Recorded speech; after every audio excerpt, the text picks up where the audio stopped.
Elles ont l'air tout droit sorties d'un film d'époque. Elles exaltent la jeunesse et l'innocence. Elles préfèrent les jupes bouffantes aux jeans moulants. Elles optent pour l'élégance et la modestie. Ce sont les Lolitas.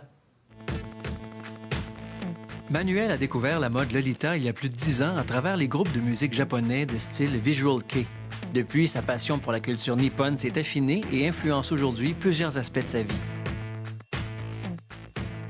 Pomme a 20 ans. C'est par l'entremise des mangas et des bandes dessinées japonaises qu'elle est tombée amoureuse du style Lolita. Aujourd'hui, elle organise différents événements pour la communauté Lolita à travers le forum QC Harajuku. Sébastien a 19 ans et est étudiant en mode. Excentrique dans l'âme, le style Lolita lui permet d'exprimer son côté féminin tout en incarnant une présence masculine dans ce monde de femmes. La culture Lolita prend racine au Japon au courant des années 80 et serait née d'un désir, chez les jeunes japonaises, de se libérer des codes vestimentaires rigides imposés par leur société. C'est aussi une façon, pour les jeunes filles, de se réapproprier une forme de féminité qui va à l'encontre de la tendance d'hypersexualisation très répandue dans la mode d'aujourd'hui. D'ailleurs, le style Lolita s'inspire entre autres de l'époque victorienne, où élégance et pudeur étaient de mise. Ironiquement, l'utilisation du terme Lolita est à l'opposé du sens communément employé pour définir une jeune fille aguicheuse. Enfin, on est loin de la Lolita rendue célèbre par le roman de Vladimir Nabokov.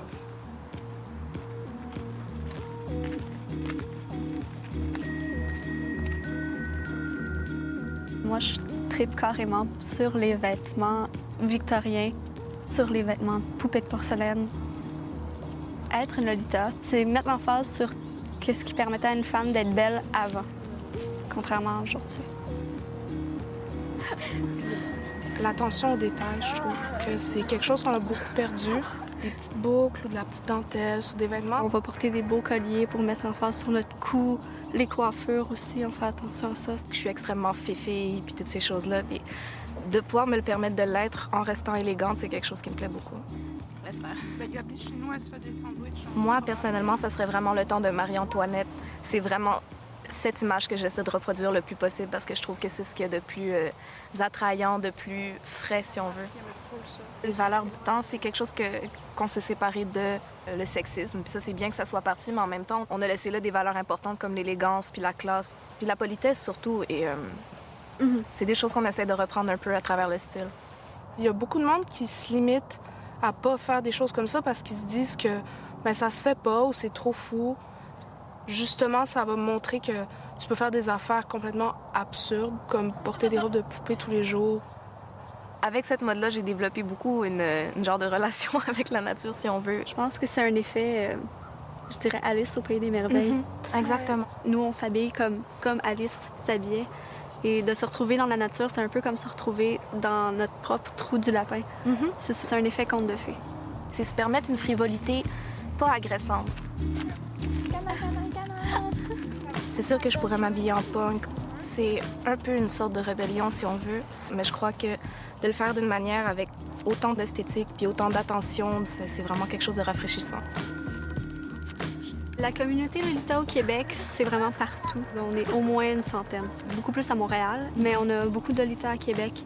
On en a à Rimouski, Trois-Rivières, Saint-Hyacinthe, on en a partout. Ce que j'aime le plus, c'est des Lolitas reculés, c'est qu'on est capable d'aller les chercher puis leur dire « t'es pas tout seul, on est là ici, on t'encourage dans ce que tu fais ». C'est ça. C'est beaucoup des de 14, 15 ans, même 12. Juste avec nos robes, nos mentalités, on vient chercher tellement des jeunes filles qui veulent pas s'identifier à toutes les autres filles de 12-13 ans qui portent des shorts puis qui essayent d'avoir une craque de sein, mais qui en auront pas avant 13 ans, tu sais.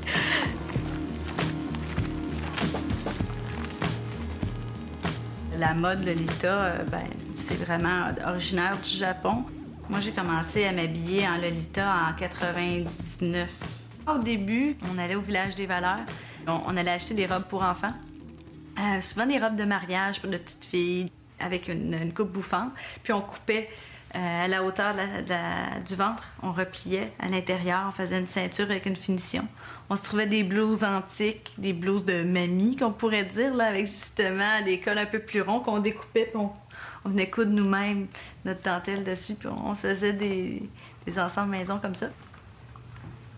La robe qui m'intéresse, c'est une robe Angelic Pretty. Personnellement, je ne prends que des robes de marque qui viennent du Japon. C'est extrêmement bien fait. Les matériaux sont luxueux. C'est de la dentelle de coton antique. Je l'ai! Elle est lignée grise et noire. Le haut est en velours avec des petites perles qui sont mises ici, tout simplement. La culture manga a beaucoup joué en la faveur du Lolita. Le fait d'avoir une jupe en forme de cloche avec les petites lulus et puis les boucles dans les cheveux. Ça y est, là, la robe est commandée.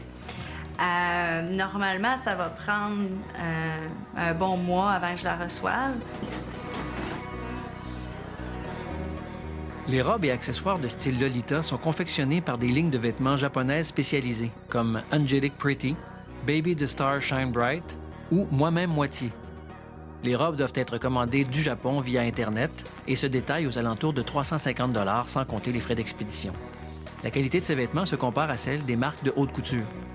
En plus, les modèles ne sont produits que pour un temps limité, ce qui augmente leur valeur sur le marché du vêtement usagé.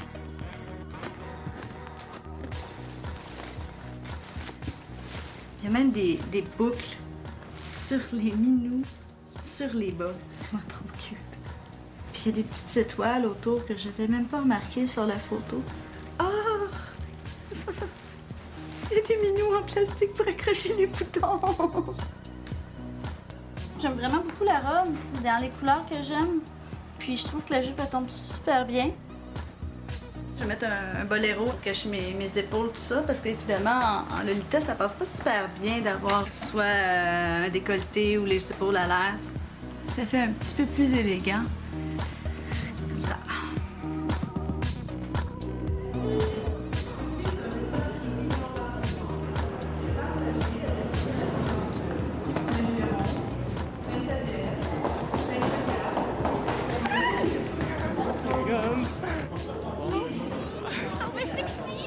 Il est à la maison. Oui. On est plein de surprises. Je suis content d'être ici. Non, mais tu souhaites un bon voyage? C'était long, mais j'ai bien aimé. Je suis venu à Montréal principalement parce que j'aime beaucoup l'énergie des grandes villes. J'habite en banlieue de Québec. C'est une petite banlieue vraiment tout ce qui est de plus typiquement tranquille, avec les petites maisons rangées, puis les petits enfants qui jouent dans les rues. Et c'est un monde qui a fini avec le temps par m'horripiler grandement.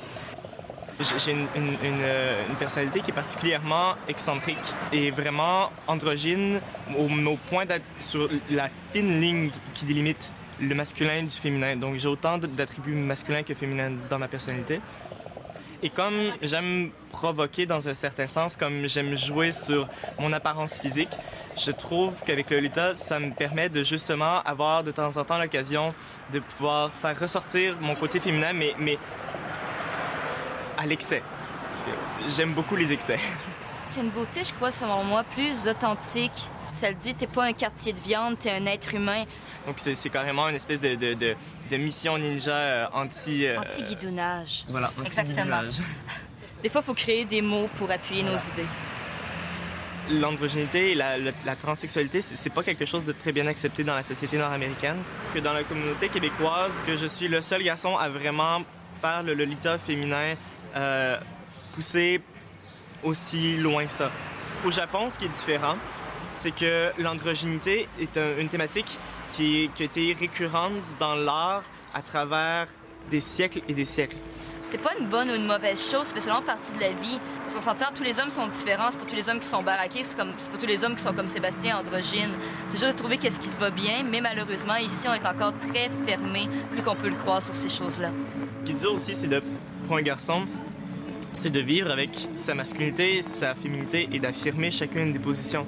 Je ne pourrais pas porter le Lolita dans la vie de tous les jours, puisque justement, oui, j'affirme et j'accepte mon côté féminin, mais en même temps, mon côté masculin est tellement trop fort et trop présent que je me sens pas toujours à l'aise d'être habillé en femme. La première fois que ma mère a vu une photo de moi où je portais une robe, parce qu'évidemment, je le fais pas à la maison quand ils sont là, parce que ça serait de provoquer une situation désagréable. Oh mon Dieu, qu'est-ce que c'est que ça? Puis de l'incompréhension totale. Donc, c'est sûr que c'est dur à vivre à quelque part. Puis il faut avoir une personnalité franchement très forte pour être capable de continuer dans cette voie-là.